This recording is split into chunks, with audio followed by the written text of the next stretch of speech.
ভাই আমার গাড়িটা রইতো থাকতেছে রে ভাই, প্লিজ তাড়াতাড়ি করো। মানে বুঝলাম না, গাড়ি না তাই রইতো ভাই ভিডিও বানাইতাম, গাড়িটা রইতো। তো কি হয়েছে? আরে এত সুন্দর বাইকটা কার? এটা কোনো মেহমান আইছে না? কোনো মেহমান এমন এটা রাখছে? মেহমান কই দেখলাম না তো। ভাই এটা মহিলা ভাইস চেয়ারম্যান পদপ্রার্থী মুক্তার। ধরো মিয়া মস্কারি করো নাকি? তুমি জানো বাইকটার দাম কত? বাংলার মার্কেট এখন 3.5 লাখ টাকার উপরে আছে বাইকটা। না ভাই ফোনে 4 লাখ।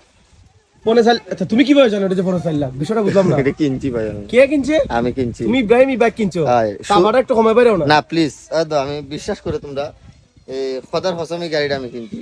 শোরুম প্রাইস 3,50,000, কাগজ 25 আর সার্ভিস পাস প্রায় 4.5 লাখ।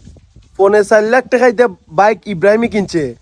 আমরুটে সেই ইব্রাহিম ওই ভাই 150 টাকার যে হাট মিস্ত্রি আমার। 150 টাকার উজে আমি তো ভাই একটু সম্মান দিয়ে কইলাম না 400 টাকার উজে হাত মিস্ত্রি এদিকে আরো নিচে নামাই লিছে মানে